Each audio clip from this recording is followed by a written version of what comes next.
வணக்கம். நம்ம சேனலுக்கு தொடர்ந்து ஆதரவளித்துக் கொண்டிருக்கும் நல்ல உள்ளங்களுக்கு நன்றி. மத்திய பிரதேசத்தில் பிஜேபிக்குள் கடும் சண்டை அப்படின்னு சொல்கிற அளவுக்கு ஜோதி ஆதித்ய சிந்தியாவால் ஏற்பட்ட பிரச்சனை. சிம்பிளாக புரிஞ்சுக்கணும்னா, ஜோதி ஆதித்யா சிங் என்ன பண்ணியிருக்காரு, எல்லா மாநிலத்திலையும் இடைத்தேர்தல் அப்படின்னா பிஜேபி தான் ஜெயிக்கும்.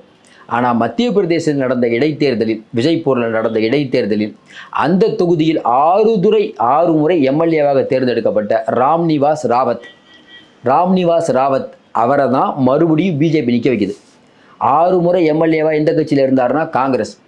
அவரை என்ன பண்ணுறாங்க, பிஜேபி இழுத்து கொண்டு வந்து எம்பி எலெக்ஷனுக்கு முன்னாடி இழுத்து கொண்டு வந்து அவருக்கு அமைச்சர் பதவி கொடுக்குறாங்க. இப்போ அவர் வந்து எம்எல்ஏ ரிசல்ட் மட்டும் தான் வர்றார். அதுக்காக இடைத்தேர்தல் நடக்குது அதே விஜய்பூரில்.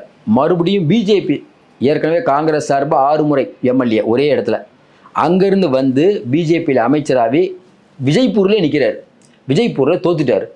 எப்படிங்க தோத்தார் அப்படின்னா, ஜோதி ஆதித்ய சிந்தியா காலவாரிட்டார். ஏன், நானே காங்கிரஸில் வந்து இங்கே வந்து பிஜேபியில் பயங்கர செல்வாக்காக இப்போ தான் ஆகிட்டு இருக்கேன், நீ எனக்கே சொல்லாமல் காங்கிரஸ்லேருந்து வந்து நீ ஆதிக்கம் செலுத்திடுவியா, உன்னை தோக்கடிக்கிறேன்.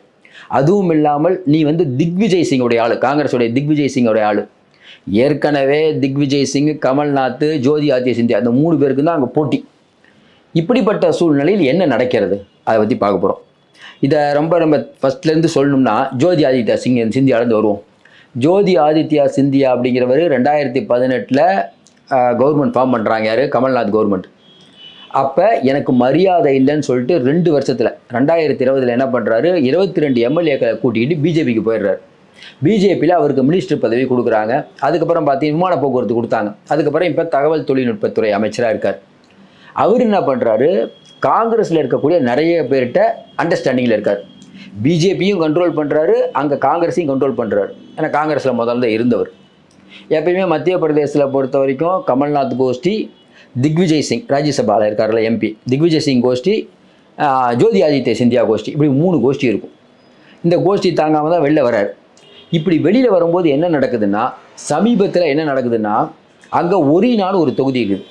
அந்த ஒரினா தொகுதியில் எம்எல்ஏ ஆகணும் அப்படிங்கிறது வந்து சபாநாயகர், இப்போ இருக்கிற சபாநாயகர் வந்து நரசிம்ம சிங் தோமர் அவருடைய எண்ணம்.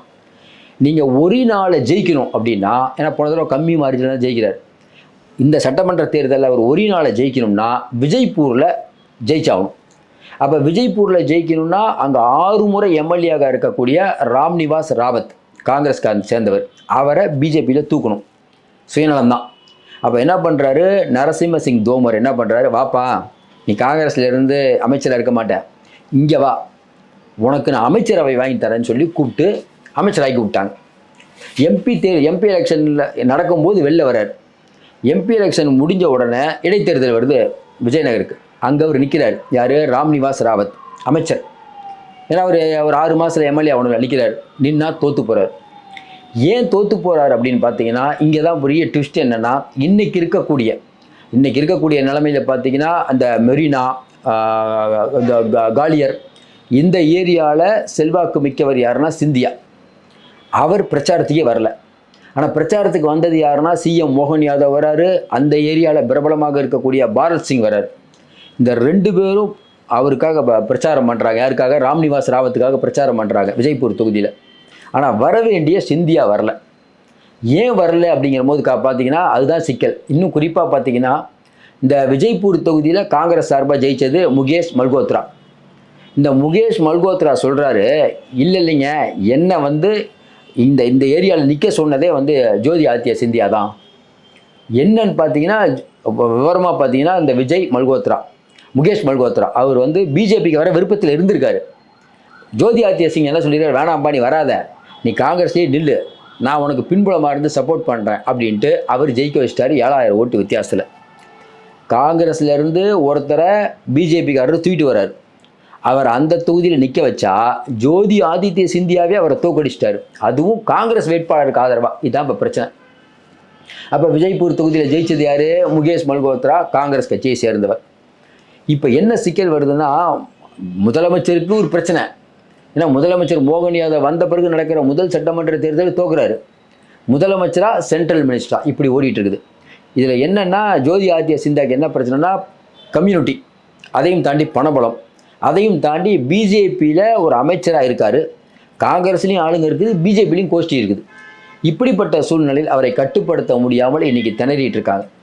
இன்னும் குறிப்பாக பார்த்தீங்கன்னா, ஏற்கனவே இன்னைக்கு இருக்கக்கூடிய சூழ்நிலையில் வந்து திக்விஜய் சிங் டீம்ல இருந்தால் இந்த புதுசாக வந்தவர் வராரு. அவரை அடிக்கிறதுக்காக இந்த வேலைகளை வந்து சிந்தியா பண்ணிட்டு இருக்காரு. ஏற்கனவே நம்ம சொன்ன ஒரினா தொகுதி நரசிம்ம சிங் தோமர், ஒரினா தொகுதியில் நரசிம்ம சிங் தோமர் சபாநாயகர் ஜெயிச்சிட்டாரு. இந்த விஜயநகர் தொகுதியில் தான் இப்போ பிரச்சனை. ராம்நிவாஸ் ராமத் ஒழுங்காக அங்கே 6 முறை எம்எல்ஏவாக அங்கேயே இருந்திருப்பார். அவரை தேவையில்லாமல் இங்கே கூப்பிட்டு வந்து சட்டசபை தேர்தலில் நிற்க வச்சு தோக்கடித்த உடனே இப்போ அவர் கடுப்பாயிட்டார். மறுபடியும் அமைச்சராக இருந்தவர் ஒன்றுமே இல்லாமல் ஆயிட்டார். இப்போ என்ன பண்ணுறாரு, நான் மறுபடியும் காங்கிரஸ்க்கே போயிடுறேங்கிறார். அப்போ காங்கிரஸினுடைய செல்வாக்கு கூடும். ஏன்னா ராம்நிவாஸ் ராவத் வந்து விஜய்பூர் ஏரியாவில் மிகப்பெரிய செல்வாக்கு மிக்க தலைவர். சரி, இப்போ மத்திய பிரதேசத்தில் என்ன நடக்குதுன்னு பார்த்தீங்கன்னா, மத்திய பிரதேசத்தில் பல கோஷ்டிகள்.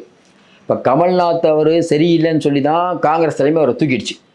திக்விஜய் சிங் கூட அப்படியே அமைதியாயிட்டார். ஏன்னா பெருசாலாம் ஒரு ஆக்டிவாக இல்லை. இப்படிப்பட்ட சூழ்நிலை இன்னைக்கு சிந்தியா மட்டும் அந்த ஏரியாவில் காங்கிரஸில் இருந்திருந்தால் காங்கிரஸில் அவர் தான் நம்பர் 1. ஆனால் இப்போ பிஜேபியில் அவர் நல்லா தான் இருக்கார். ஆனால் அவர் என்ன நினைக்கிறாருன்னா, ஒட்டுமொத்த மினிஸ்டர் பதவியை கைப்பற்றணும், முதலமைச்சர் ஆகணுங்கிறது எண்ணம். அப்போ மோகன் யாதவுக்கு எந்த அளவுக்கு டிஸ்டர்ப் பண்ணுமோ அதை பண்ணிட்டு இருக்காரு. அதனுடைய ஒரே ஒரு விளைவு தான் இப்போ விஜய்பூர் தொகுதியில் பிஜேபி கேண்டிடேட்டாக நின்ன ஒருத்தரை ஜோதி ஆதித்ய சிங் சொல்லி வச்சு தோக்கடிச்சிருக்காரு. இப்போ என்னென்னா, காங்கிரஸ்லேருந்து யாரும் இங்கே வர பயப்படுறாங்க எங்கள் பிஜேபிக்கு. ஏன்னா இதே மாதிரி தான் கூப்பிடுவீங்க, கூப்பிட்டு எங்களை கூப்பிட்டு கடைசியாக ஒரு இடைத்தேர்தல் நிற்க வச்சு உங்கள் ஆளுங்களே என்னை தோக்கடிக்கிறாங்க. அப்படிங்கும்போது பிளவுபட்டு கிடைக்கிறது மத்திய பிரதேச பாஜக. காங்கிரஸ் இதை பயன்படுத்தி கொள்ளும் அப்படிங்கிற மாதிரி சொல்கிறாங்க. பொறுத்திருந்து தான் பார்க்கணும். மீண்டும் சந்திப்போம். நன்றி, வணக்கம். உங்களுக்கு இந்த வீடியோ பிடிச்சிருந்துச்சுன்னா லைக் பண்ணுங்க அண்ட் உங்களோட கருத்துக்களை கமெண்ட் பண்ணுங்க. மறக்காம சப்ஸ்கிரைப் பண்ணுங்க.